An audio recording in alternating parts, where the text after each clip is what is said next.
بہت ہی قدیم خانقاہ جس کا پوری دنیا میں نام ہے. میری مراد خانقاہ محررہ مطہرہ خانقاہ برکاتیہ جو ہندوستان کی ایک بڑی عظیم خانقاہ ہے، اس کے شہزادے ہمارے سامنے موجود ہیں ہماری ڈائز پر. میں درخواست کروں گا مولانا سید سبطین حیدر برکاتی صاحب سے کہ وہ تشریف لائیں اور اپنے خیالات کا اظہار فرمائیں. نحمدہ ونصلی ونسلم علی حبیبہ الکریم وبعد فاعوذ باللہ من الشیطان الرجیم بسم اللہ الرحمن الرحیم فبشر عبادی الذین یستمعون القول فیتبعون احسنہ. صدق اللہ العظیم. حضرات گرامی، میں سب سے پہلے مبارکباد دینا چاہوں گا ہماری تنظیم آل انڈیا علماء مشائخ بورڈ کے ہمارے قائد سید محمد اشرف صاحب کو کہ آج الحمدللہ تمام مشکلوں کو پار کر کے عبور کر کے آج وہ وقت سامنے آیا کہ ملک اور بیرون ملک سے مشائخ، علماء، سادات اور خانقاہیں سب ایک جگہ جمع ہیں.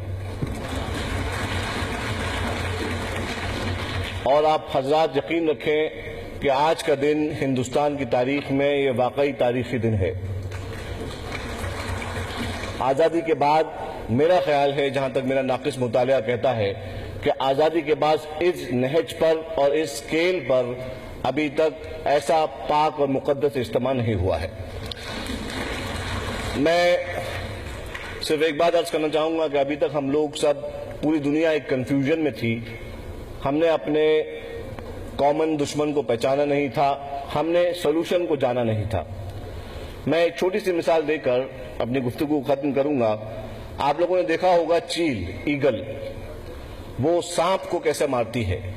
وہ سانپ کا شکار زمین پہ نہیں کرتی ہے، بلکہ وہ سانپ کو اپنے پنجوں میں دبا کر آسمان میں لے جاتی ہے. اور جب سانپ اپنی زمین کھو دیتا ہے، اپنے پاور کو کھو دیتا ہے، اس کے بعد چیل اس کا شکار کرتی ہے.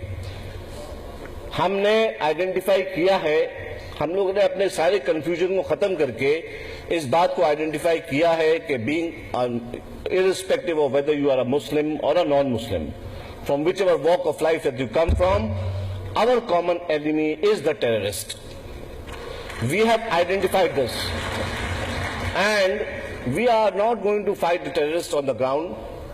ہم ان سے ان کی زمین میں نہیں لڑیں گے، ہم ان سے لڑنے کے لیے ان کے پیر کے نیچے کی زمین کھینچ لیں گے. اور ان کے پیر کے نیچے کی زمین کھینچنے کے لیے سب سے پہلا کام جو ہمارے قائد اشرف صاحب نے کیا ہے وہ یہ کیا ہے کہ ساری درگاہوں کو ایک کر دیا ہے.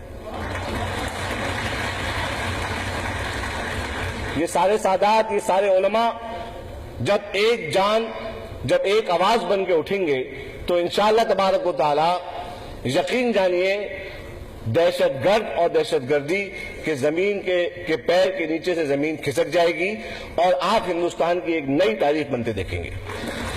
اور یہ ہمارا ہی حق تھا، یہ ہمارا ہی حق تھا کہ ہم دہشت گردی کے خلاف کھڑے ہوں، کیونکہ دہشت گردی وہ آج ہمارے کلمے کے نام پہ ہو رہی ہے، آج ہمارے رسول کے نام پہ ہو رہی ہے، آج ہمارے قرآن کے نام پہ ہو رہی ہے. تو یہ اہل قرآن اٹھے ہیں، یہ رسول اللہ والے اٹھے ہیں، یہ درگاہ والے اٹھے ہیں، یہ ولیوں والے اٹھے ہیں، یہ نبیوں والے اٹھے ہیں. اور انشاءاللہ تبارک و تعالی آپ حضرات دیکھیں گے. یہ تو ابھی ہم نے پہلا، آج تو صرف دیا جلایا ہے، آج تو صرف چراغ روشن کیا ہے. مجھے اردو کے شاعر کا شعر یاد آ رہا ہے. اردو کا شاعر کہتا ہے، اگرچہ زور ہواؤں نے ڈال رکھا ہے، اگرچہ زور ہواؤں نے ڈال رکھا ہے، مگر چراغ نے لو کو سنبھال رکھا ہے. مگر چراغ نے لو کو سنبھال رکھا ہے. انشاءاللہ تبارک و تعالی یہ آج سے اس کی ابتدا ہو رہی ہے. آگے آنے والے 2-3 دنوں میں انشاءاللہ تبارک و تعالی یہ شمع پوری طرح روشن ہوگی. اور یہ صرف AIUMB کے ہاتھ سے جو روشن ہوئی ہے مشال، یہ صرف AIUMB کے حد تک نہیں رہے گی، بلکہ یہ پورے ہندوستان اور انشاءاللہ پورے دنیا میں یہ محبت کی ہم آگ لگائیں گے، اور محبت کی آگ سے نفرت کا جو سیلاب ہے، نفرت کا جو طوفان ہے، اسے انشاءاللہ ہم دور بھگائیں گے۔ وآخر دعوانا الحمدللہ رب العالمین۔